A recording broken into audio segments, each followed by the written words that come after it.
Hujan yang ditinggalkan begitu saja hanya bisa merutuki dirinya sendiri di dalam kamar. Pembelaan suaminya membuat dia benar-benar merasa bersalah. Kapan gue selingkuh? Kapan gue selingkuh? Kapan gue selingkuh? Kalimat itu terus berdengung di telinganya. Belum lagi kilatan amarah di mata Air yang sepertinya begitu kecewa. Maafin aku, Ai. Aku bukan mau tuduh kamu gak setia. Lirihnya lagi sambil menghapus air matanya. Sudah hampir jam 4 sore, tapi nyatanya Air belum juga pulang. Dan kali ini dia tidak ingin mencurigai apapun lagi. Hujan yang langsung pulang setelah kuliah singkat siangnya hanya bisa menunggu di dalam kamar. Kamu yang dulu suka cari perhatian dan bilang ada di mana dan kemana, tapi justru akunya selalu cuek dan beranggapan biasa. Tapi sekarang kamu gak ada kabar begini. Akunya jadi kebingungan, Ai. Aku harus apa? Hujan terus mengusap layar ponsel miliknya, berharap Air sekali saja mengirim pesan, meski itu hanya satu tanda titik. Setidaknya Hujan tahu jika sang suami masih mengingatnya saat di luar sana. Rasa jenuh, panik, dan khawatir ia alihkan pada tugas kuliahnya yang lain sambil menunggu kedatangan orang yang paling berarti dalam hidupnya. Ceklek. Air membuka pintu kamar dengan sangat pelan. Dia tahu jika istrinya sudah pulang. Pemuda tampan itu menghela nafas dalam-dalam saat melihat Hujan duduk di atas karpet depan TV, menghadapi layar laptop beserta beberapa tumpukan buku tebal. Aku cuma gak mau kamu ikut mikirin masalah aku, Jan. Tugas kuliah kamu aja udah bikin kamu kadang suka lupa makan saking banyaknya. Air kembali menutup pintu dengan pelan. Keseriusan Hujan ternyata sampai membuat ia tidak sadar jika suaminya kini tengah jalan mendekat ke arahnya. Maaf, bisik Air sambil memeluk Hujan dari samping. Sikapnya yang tiba-tiba tentu membuat gadis halalnya itu tersentak kaget. Ai, baru pulang? Air hanya mengangguk. Dia letakkan dagunya di atas bahu sang istri yang sudah dia meraih tadi pagi dengan begitu kasarnya. Kirain mau pulang ke rumah bunda, ucap Air dengan pelan. Ngapain ke rumah bunda? Hujan balik bertanya dengan sedikit menoleh ke arah suaminya. Takutnya kamu marah tadi aku habis ngomel, terus pulang ke rumah bunda. Hujan tertawa. Dia balikkan tubuhnya lalu menangkup wajah tampan pemuda di hadapannya kini. Aku gak akan kemana-mana, apalagi pergi bawa masalah yang belum kita selesaikan. Aku hanya akan pulang atas izinmu, sayang. Sayang? Kata Air dengan menautkan alisnya.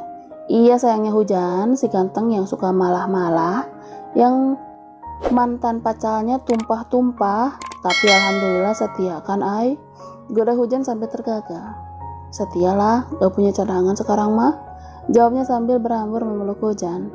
Keduanya saling mendekap, mengesampingkan ego mereka masing-masing meskipun bersikap seakan tidak terjadi apa-apa meski ada sedikit yang mengganjal dalam hati, tapi rasa percaya setidaknya mengalahkan rasa curiga. Air mengurai pelukannya. Dia angkat dagu Hujan agar lebih sejajar dengannya. Dengan senyum menggoda, ia langsung melumat habis bibir istrinya dengan begitu lembut. Tangan kanan yang tadinya mengusap punggung pun kini beralih ke salah satu bukit kembar. Sahan kecil mulai keluar dari mulut istrinya. Maaf ya, ucap Air saat dia melepas pagutannya. Hujan hanya mengangguk lalu kembali memejamkan mata saat bibirnya kembali diserang.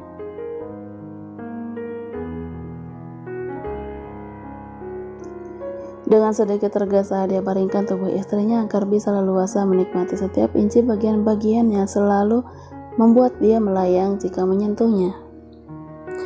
Biar satu gelas berisi air putih tidak sengaja tersenggol hingga akhirnya tumpah membasahi wajah Hujan. Kakak!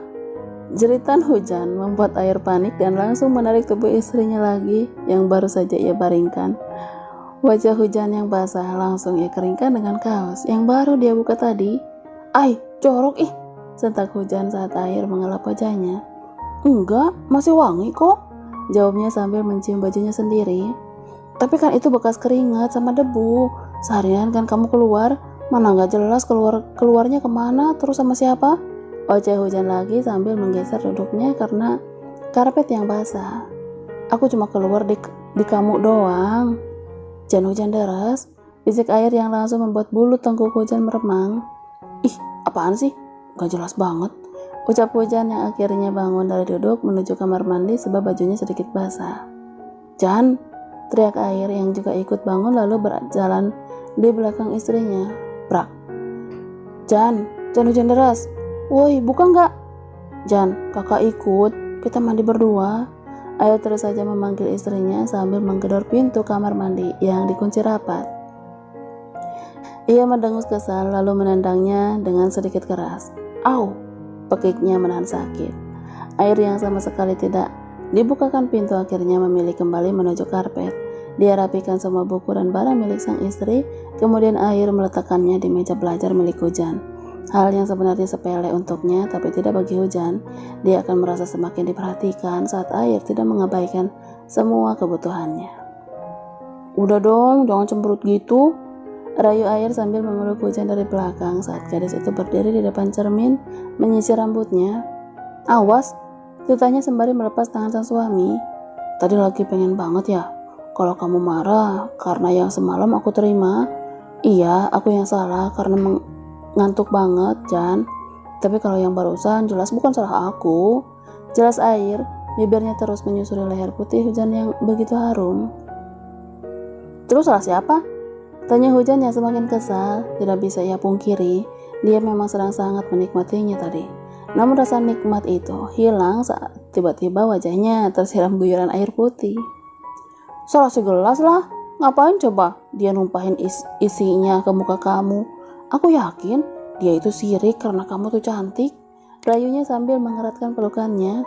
"Gombal aja terus sampai aku muntah karena saking kenyangnya," cibir Hujan, tapi ia tersenyum kecil saat melihat Ayah tertawa lewat pantulan cermin. "Ya udah ayo, masih cukup lah waktunya sebelum makan malam." Godanya lagi, dia tidak akan pantang menyerah sebelum bisa mendapatkan lahan garapnya untuk disiram. "Gak mau, kamu mandi sana, aku mau ke bawah." Tita Hujan masih berusaha melepas tangan Air dari perutnya. "Mandiin," rengeknya setelah memberikan satu tanda kecil di dekat telinga istrinya. Hujan yang kesal akhirnya mengeluarkan jurus jitunya saat sang suami sulit sekali melepas pelukannya. Dia yakin mama mertuanya pasti kini tengah sibuk menyiapkan makan malam. "Ampun kak," ancam Hujan saat dia meremat milik suaminya yang tadi sempat menegang. Au, ampun iya, sakit Jan," jerit Air kesakitan. Dia mencoba melepaskan remasan tangan Hujan dari miliknya. "Belum aja aku gigit," sentak Hujan semakin senang menjahili suaminya. "Waduh, itu ngancem apa saking menikmatinya kalau sampai digigit?" Kekeh Air yang langsung membuat Hujan membulatkan kedua matanya. Niat hati mengancam, dia malah justru digoda. Kini kedua pipinya pasti sudah sangat merah menahan malu. "Kak, nanti jadi ke rumah utama?" tanya Reza saat sarapan. "Jadi, aku ke sana sama Hujan, Pak," jawabnya sambil menuangkan air. "Ya sudah, nanti kalau kamu masih di sana, Mama sama Papa akan menyusul ya," timpal Melisa yang dibalas anggukan oleh anak dan menantunya itu. Usai sarapan, Air dan Hujan berpamitan menuju kampus. Keduanya berjalan menuju parkiran karena Hujan kekeh ingin naik motor meski Air berkali-kali menolaknya. "Awas lepas," kekehnya saat memakaikan helm di kepala Hujan. Air yang lebih dulu naik ke atas motor besarnya, lalu membantu sang istri juga naik. Kini dia mulai menjalankannya menuju kampus. Hanya 40 menit akhirnya sampai juga dengan selamat. Hujan langsung turun sambil mengusap dadanya. "Nyawaku cuma satu loh Ai," oceh Hujan sambil memukulkan jaketnya di dada Air. "Emang kamu pikir aku punya 10? Keduanya berjalan bersama memasuki gedung Fakultas Kedokteran lebih dulu karena Air terbiasa mengantar Hujan sampai gadis itu duduk di kursinya dalam kelas. "Udah ya, jangan kangen, kakak tinggal, oke?" pesan sang suami. Iya." Air mencium seluruh wajah Hujan tidak peduli meski banyak mahasiswa dalam kelas yang melihatnya. Sepeninggal Air, Hujan hanya memainkan ponselnya sambil menunggu dosen datang. "Ups, maaf." Hujan menoleh karena kaget. Dia panik dan langsung bangun dari duduk saat bajunya tersiram jus buah yang dipegang salah satu temannya yang kebetulan lewat sambil bercanda dengan temannya yang lain. "Jan, maaf ya." "Iya, gak apa-apa," jawab Hujan sembari membersihkan kebasahan di bajunya. "Kelihatan banget Jan." Hujan hanya tersenyum tipis, dia marah pun tidak membuat bajunya kering kembali. Santai aja, gue mau ke toilet bentar, pamit Hujan. Sampai di toilet, Hujan kembali membersihkan bajunya yang basah di depan wastafel.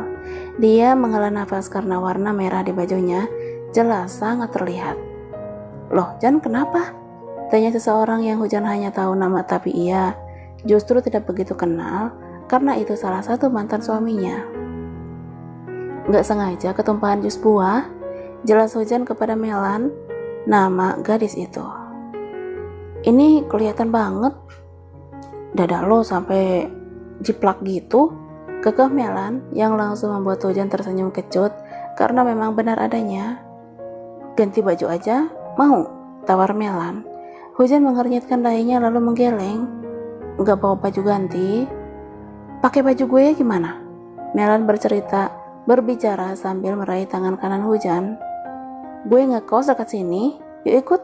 Gak akan lama kok, ajaknya sambil menarik tangan Hujan keluar dari toilet. Hujan yang seperti terhipnotis hanya manut dan ikut saja berjalan di belakang Melan. Kedua gadis itu sempat sedikit menjadi pusat perhatian saat keluar dari gedung Fakultas Kedokteran. Di mana kosannya? Tanya Hujan. Dia menoleh ke kiri dan ke kanan ketika mereka ada di belakang kampus. Di seberang sana, tunjuk Melan tapi yang entah kemana arahnya. Lagi-lagi Hujan hanya mengekor di belakang Melan. Rasa gatal mulai dia rasakan di kulit dadanya yang basah. Jangankan kotor, kadang debu yang berlebihan saja bisa membuat kulit mulusnya mengeluarkan bercak merah kecil. Sepi banget, ini sih jauh Mel, keluh Hujan saat melewati gang kecil. Jauh karena lo gak pernah kesini dan gak pernah jalan kaki. Istri Sultan kan biasa naik turun mobil, goda Melan sampai terkekeh dan ikut membuat Hujan tidak enak hati. Enggak gitu juga, ini tuh emang jauh dan sepi. Apa lo gak takut kalau pulang sore lewat sini? Tanya Hujan yang merasa perasaannya lain saat ini. Enggak lah, udah biasa. Dua gadis itu berhenti di sebuah ruko berlantai 3. Hujan yang heran langsung menarik tangan Melan. Lo tinggal di sini? Tanya Hujan, yang hanya dibalas anggukan karena Melan sibuk menggedor rolling door. Mel, nggak jadi deh, udah siang, gue bisa telat masuk kelas. Ucap Hujan yang semakin bingung dan gelisah. Lo chat teman lo, bilang kalau telat dikit, tita Melan. Ponsel gue di tas, gue tadi ke toilet nggak bawa ponsel. Melan menghela napas kasar lalu tertawa pelan. Ada-ada aja lo saking paniknya ya, kekeh Melan. Suara rolling door yang terbuka membuat kedua gadis itu mengalihkan pandangan mereka. Ada seorang pria tinggi dengan rambut gondrong berdiri dengan satu tangan berada di pinggang. Awas, gue mau masuk, seru Melan kepada pria itu sambil menarik tangan Hujan untuk masuk ke dalam ruko tersebut. Cih, gak ada sopannya banget, jatuh sepria tadi. Hujan yang sempat menoleh tersentak kaget saat melihat pria itu tersenyum menyeringai kepadanya, dan itu membuat Hujan semakin takut. Hai, lihat nih, gue bawa siapa?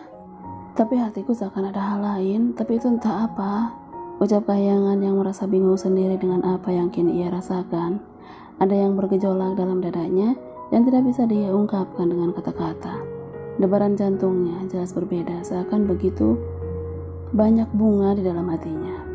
Umi, kenapa bumi itu bulat? Tanya Nisa polos saat sedang duduk dengan nyaman di sebelahnya. Karena dia adalah bukti bahwa cintaku tidak pernah ada ujungnya. Semua orang tertegun dengan jawaban yang diberikan Kahyangan yang tentu saja sangat aneh dan itu juga bukan jawaban yang sesungguhnya. Dayaman Iqbal membuyarkan lamunan Kahyangan ditambah kekehan Nisa dan Ambu. Hah? Ada apa? Tanya Yayang kebingungan.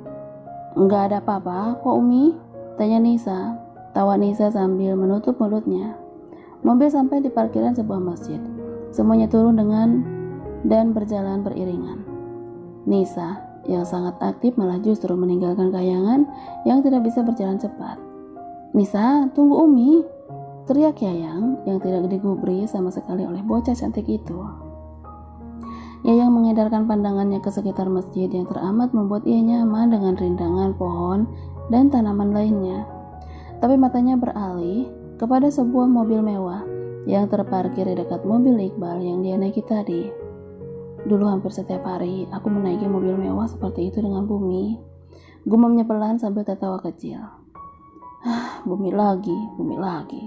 Kapan aku bisa melupakannya? Cetus Yayang yang akhirnya kesal sendiri dengan otaknya yang tidak pernah jauh memikirkan Bumi. Pria yang hanya bisa ia sebut dalam doa namanya tanpa meminta hal lain kecuali kebahagiaan atas pemuda tampan yang umurnya lebih muda 1 tahun darinya. Yang, kau diam di sini sih? Suara Umi jelas membuyarkan lamunan gadis cantik itu yang masih berdiri memandangi kereta besi yang nampak dekat dengan hatinya. Enggak, Ambu, ayo. Kayangan bergelayut manja di lengan wanita yang ternyata kakak dari ayahnya itu. Kebahagiaannya berlipat lebih banyak saat Tuhan menakdirkan hal yang tidak pernah ia duga. Saat dia menarik diri dari masa depan yang masih abu-abu, ternyata Sang Pencipta memberikan masa lalu yang penuh warna di hidupnya yang kini tidak lagi sempurna. Tanpa orang tua, sahabat dekat, dan tentu dari kekasihnya juga. Ini adalah hari yang paling membahagiakan untuk Ambu. Saat ayahmu melepas keyakinannya, justru kamulah yang meraihnya lagi. Ambu tidak merasa sendiri sekarang, ucap Ambu yang mengelus tangan Kahyangan yang masih melingkar di lengannya. Wanita itu harus mengimbangi langkah si cantik yang terseok karena belum pulih total.